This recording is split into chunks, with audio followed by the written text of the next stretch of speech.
Hi, I've got Uluki Murray here with me, and we are going to continue the story about the Pleiadian King Biami who came to the earth and created or seeded the obsidian rainbow woman, who is the mother of all human beings here. And so we came to the point of the story of that you said in your culture the race, well, people did not intermarry if their frequencies did not match. And I just wanted to clarify, so do you mean the frequencies, do you mean the race, or is that something different? So two different races can marry? The physical doesn't apply in that way. The only reason the physical would apply there is if you're related by blood. Oh, yes. Just one of them things in all cultures that's a no-no. But no, there was people have been coming here for millennia and mixing with our people. A lot of the tribes from all over the world have been coming, and people have been staying and bringing new blood in. And so it's more to do with frequency rather than it's to do with your spiritual energy. Not, like that's, our DNA has an importance, but its only importance is it's the holder and the carrier of the frequency. And that frequency is the real you, not this. The flesh and blood is just the antenna or the phone that holds the information. The information is your frequency, your resonant energy. So you never mix two energies together, and a lot of energies either come in a positive or negative polarity as well. So not to say that if I said that you're of a negative polarity, that means you're a negative human. This just means that you're neutral, set in the sublime, or in the over the top world of the level universe. And sine waves and frequencies are a set of curves that go up and down in vibration over the neutral negative, over the neutral 0, I should say. In some people's 0 point is so when someone's applied as a negative or positive, as that information as an esoteric meaning, not the modern meaning of negative and positivity, but rather than a more overall energetic, so that you can be married. So they'll never marry a positive to a positive, because you get clashes and resistance and sparks and no good. You never marry two negatives. So the old system, that an old lady in the desert explained to me about the pyramid of existence, pardon me, that on it is a set number of levels to do with positive numbers and negative numbers, and so they'll never put a negative red to a negative green, because firstly they're both negatives, that was only mean conflict and friction, and they'll never couple. They'll never be attached universally. And because one was green and one was red, again, if you mix green and red together on a palette, you get a dirty colour. You don't get another Puritan colour that comes off. So when you mix blue and green, mix blue and green, you get beautiful yellow. Get a magpie. And so it's all about art. It's art and music combined into one spiritual reality out here. And art is life, and life is art. Yes. And we're expressions of that greater art. It's that many people's palette, or the palette, which is really the world of sexuality on the planet, has created much murkiness and much filthiness, really. So in deviance, it comes out of those mixing bad colours together, and because you're not corrected by the universe. It's harder to be corrected by the colours of the universe when you're murky. So when you look out here to all the green everywhere, hello, is the green is healing for us because it's our beautiful male. Yeah.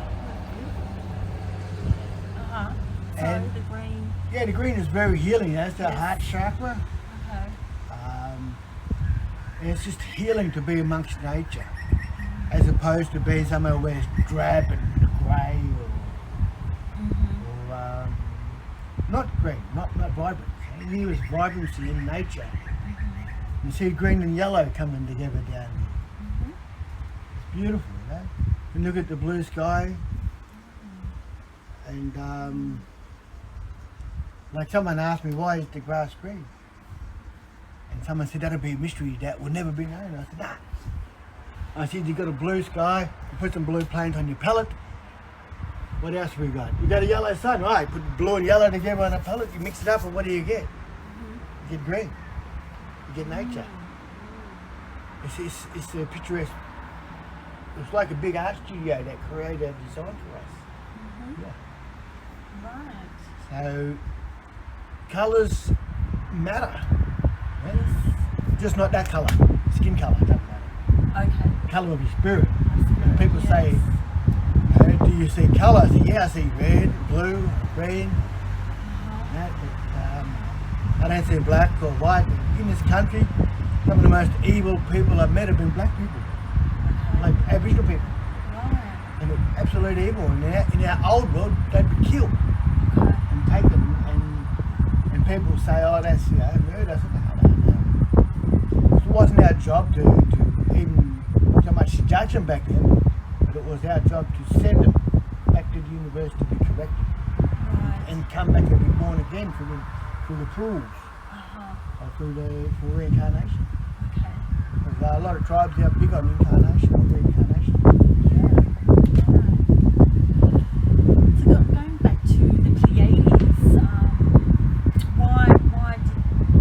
where is King Biami now, and why did they want to come to Earth? But the rock, people say, yes, rock or Uluru was sent by him Right. as a spearhead to fertilise the earth with energy and frequency and biomass to create the garden, we call it. And it was an intelligent design, it was intentional, and it didn't just happen or wasn't just, we turned up in the Goldilocks zone from the sun and then life sprung, and it was far more intelligent than that and far less chanceful.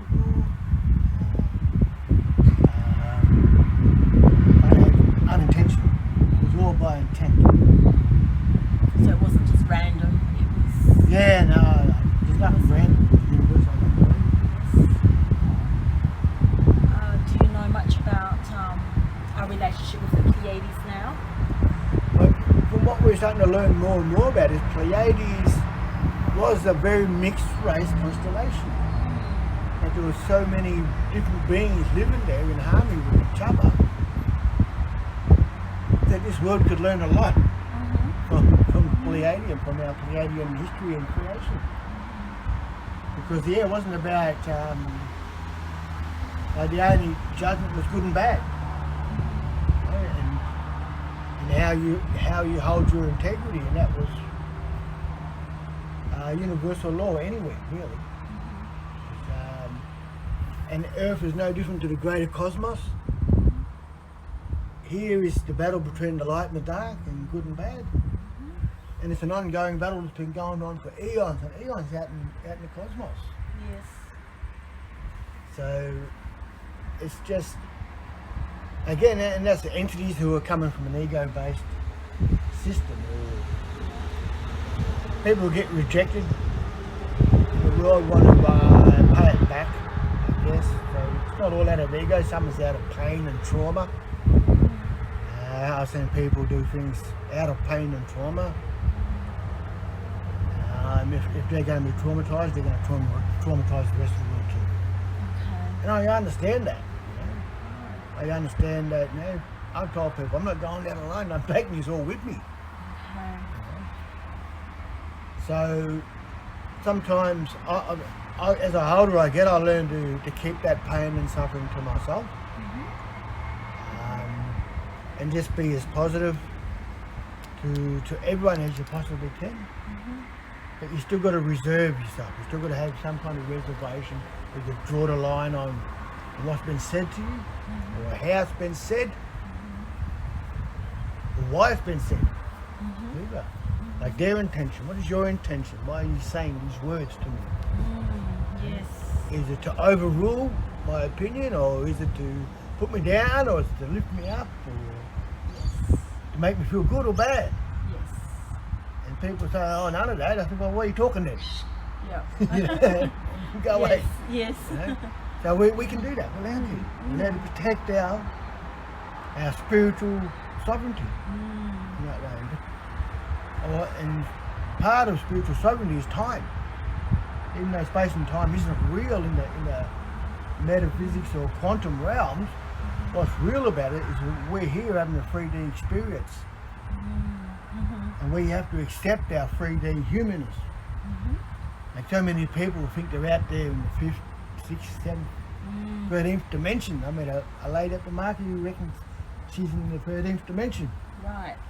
But while she's here at the market. Yes. Awesome. What is she doing here? Blowing bubbles. But that's but it's people who just won't accept their humanness. Like I say, look, we're just people. We're just humans. But inside is a whole universe that we can tap into and learn from. And because of that learning, we can get better understandings of each other. But we don't understand anything unless we first accept it. Yes. And if we don't accept something, we'll never understand it.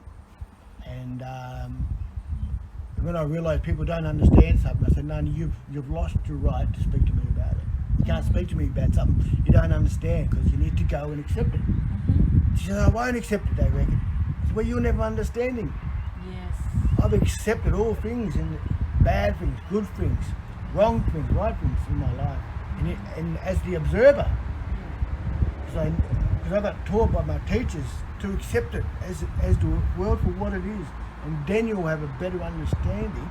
With better understanding will become a process to help fix and clear things up. Yes. But we can't do it unless we understand it. We can't understand it unless we holistically accept it. Yes.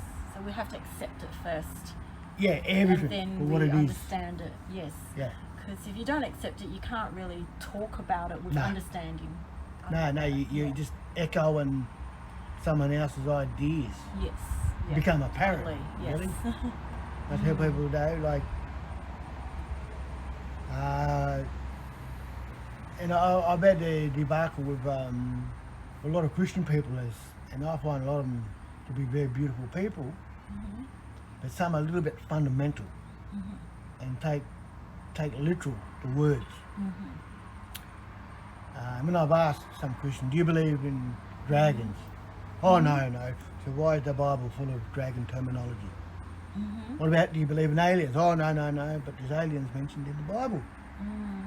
And they go, oh, yeah, because they don't read it. They'll back it up without reading it. You know, because it's in their culture or in their congregation. You must know the Bible. A lot of them don't. They don't read it. But they're actually studying it to find out what it is. I read it. I've read it once. And I didn't see much fuss about it. What I did know is a lot of slave talking. Oh, yes. Now, you can beat the slave and beat the wife, but you can't beat the male neighbour sort of thing. So it's very misogynistic in some areas to do with slave ownership, and the man can be forgiven for adultery, but the woman has to be killed or punished for it, and that kind of stuff in the New Testament, not the Old Testament. In the New Testament. The Old Testament was very equilateral, like everyone to be punished equally. Okay. And blood. We deserve blood. Oh, the Old Testament. Yes, It was sacrifice. brutal, but it was the fairest system this place ever had. The Right. New Testament come in and become very matrilineal, very and church is the only place to get God, and only the man can adult without punishment, and that kind of, and you can beat the slave because they're a slave. Right. And that's the Jesuits Catholic Church infiltrated all of that and done all that. Okay. And poisoned the word of creation Right. through that. Because someone had to put the printer together to make all the words, so make a book, put it out to the world. Yes. I thought it was more about Jesus' life, and he was all about compassion and forgiveness and love. I must have forgotten all the other bits. Yeah, no, there was that, Yeah. but there was a spot, I read in the Bible, can't remember what it was, maybe Corinthians, where Jesus walked on the road and he was hungry. And I know the reason why, because he was one of these people who was always giving, and then got patronised for receiving. Oh. Like, I thought you were all about the people. And he said, but I got to eat too, don't I? And am I not allowed to have people put oil in my hair? Yeah. Yes. Who loves the lovers? Who cares for the carers? Who heals the healers? Yes. So that's exactly. a double standard in the New Testament Right. as well. Become a double, and they taught that double standard, So, because Jesus was a man, and he was married and had children. Another thing they won't accept. Not only that, his first child wasn't even his; it was a stepdad. Right. So another thing that the Christians don't like to be even hearing about, let alone understanding about. Who was he married to? Mary Magdalene. Yeah. And her first child was to John the Baptist, Oh. who baptized Jesus in the River Jordan. Yes. And the whole story about Mary being a whore come from John the Baptist, because he was the whore. Right. And So that's- seeded Mary Magdalene, Yeah.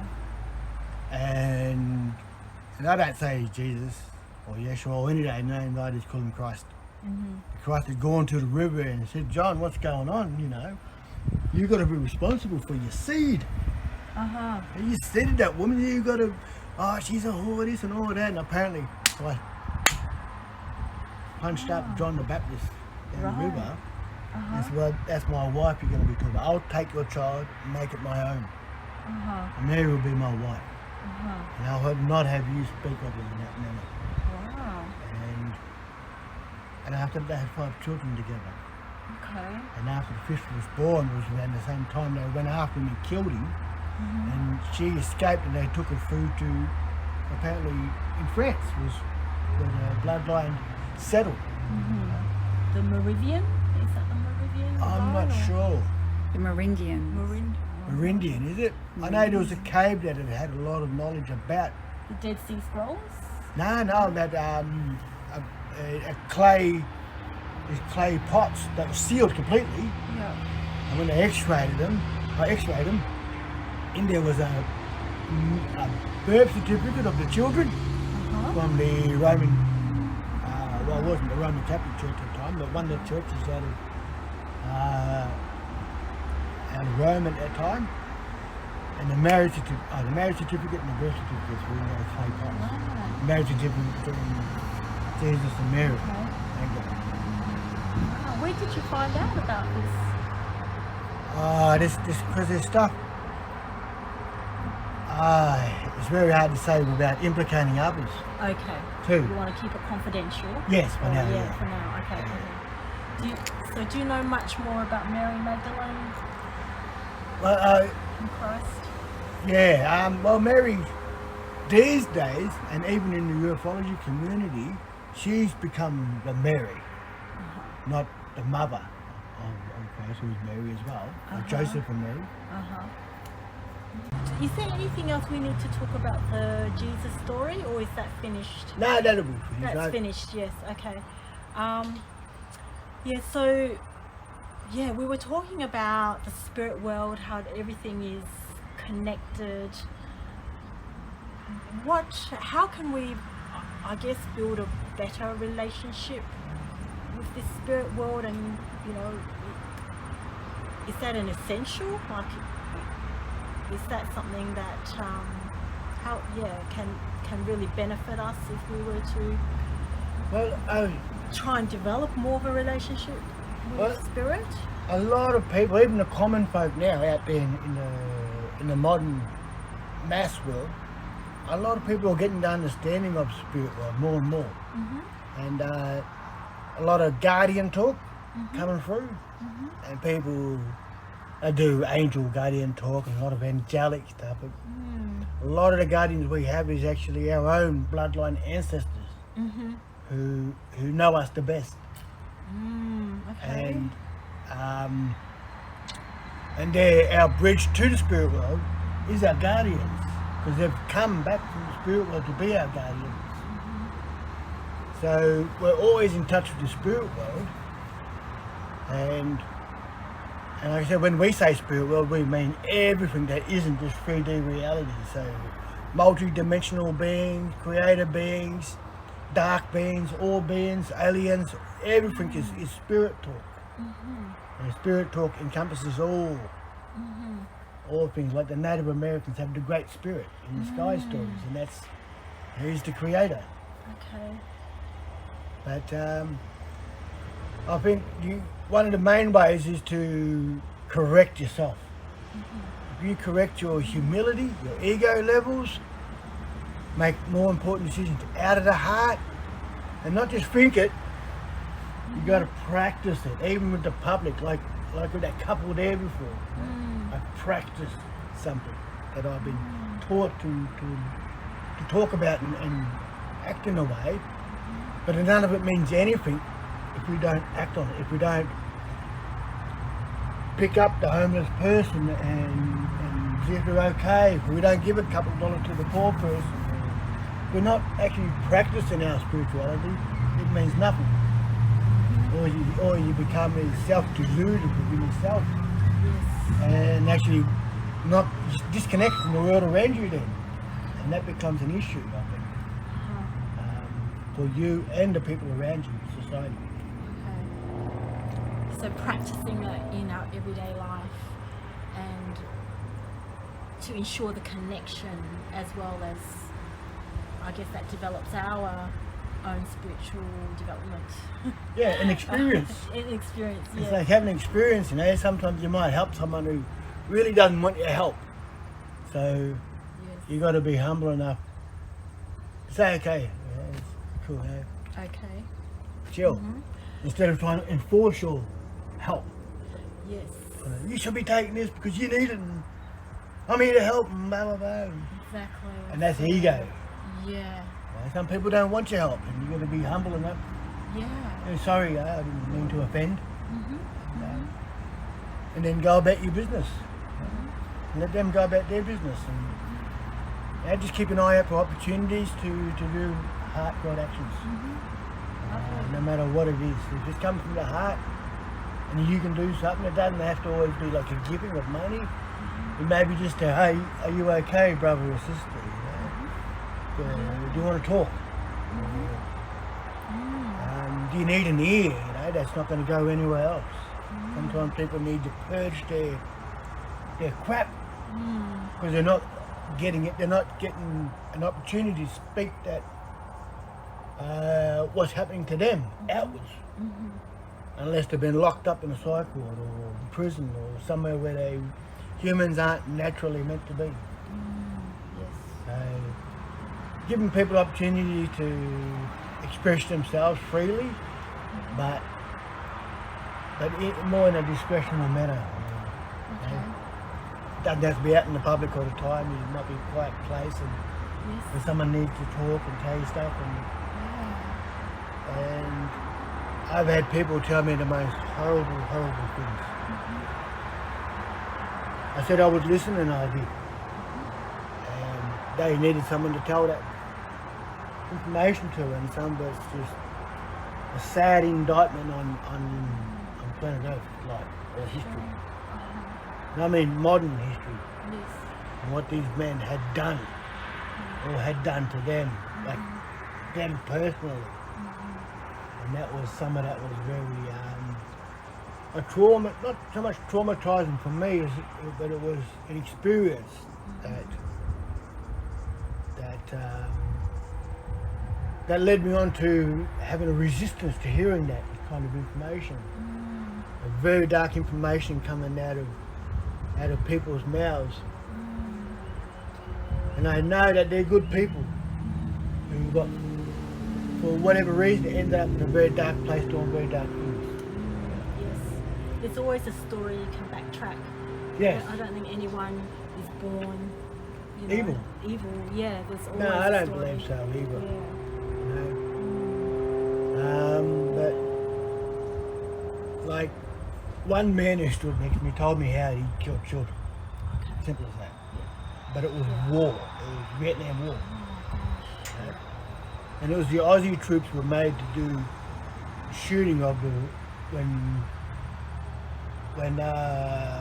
kids were coming out of the villages. Sometimes some villages had put explosives on the children, or the military had put explosives on the children to kill soldiers. And one of the guys I met, it was his job to shoot them children, and he was devastated. Like really devastated. I still see him every now and then too. Yeah. And Is they he don't need. forgiving himself? Like is he processing it? Yeah, he has been. And sometimes people just need, like I said, an ear to speak it to, where it's not going to come with judgment. We talked about how we have to judge each other and all that. Yes. Judge each other for the action of today, too, not necessarily for the actions of yesterday, because we may be too late to judge on that. Yes.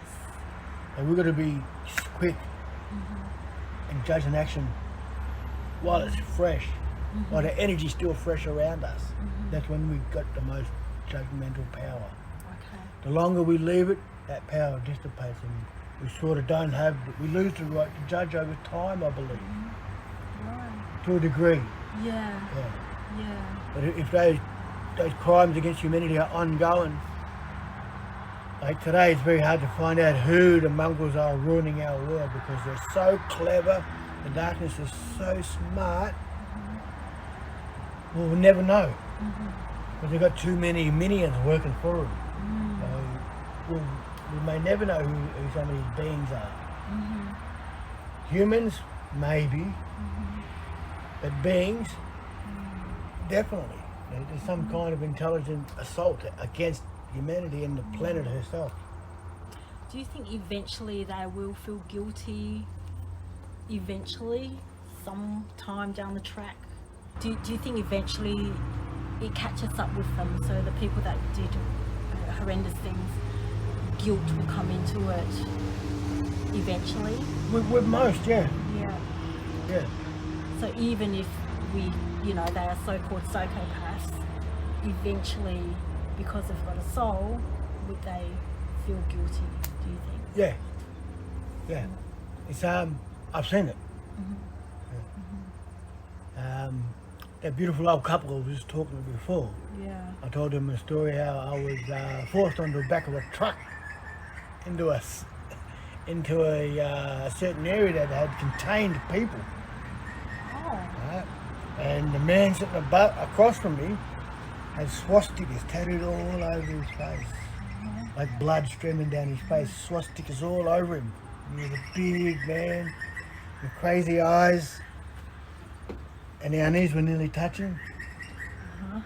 And he's laying down into his shoe and his sock, and I'm watching. I think, what's he going to do? Has he got a knife or a weapon? And he's looking at me in the eye the whole time, and he slowly pulls up his fingers. There's 2 rolled of cigarettes in his hands, and a 1 match, and a bit of scratch off a matchbox. Yeah. And he gives me a cigarette and goes, "There you go, brother." And he gives up on me.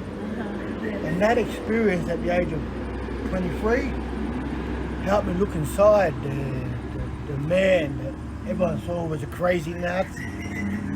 But I saw the lost kid, the lost child on the streets of Melbourne, who'd been run out of home by his mother and father, even if he had a home, I'm not sure. And the only family that looked after him was the Nazis in Melbourne. Okay.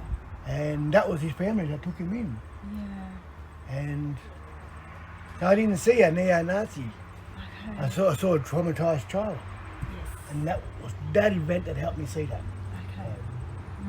That was a dark event that helped me see the light in people more. The innocent child that people need to bring back. And I've told the people before, I don't see you in a child no more. You can't be talking to me because you may not like what I have to say. Go back and revitalise and resurrect your inner child. Because you've harmed your inner child, you've allowed others to harm it, and I can't talk to you. I want to see your child again. So, darkness, those who are truly dark have murdered their inner child, or have let their inner child be killed in one way or another, or let the inner child die. I said, no, I want to see your inner child again.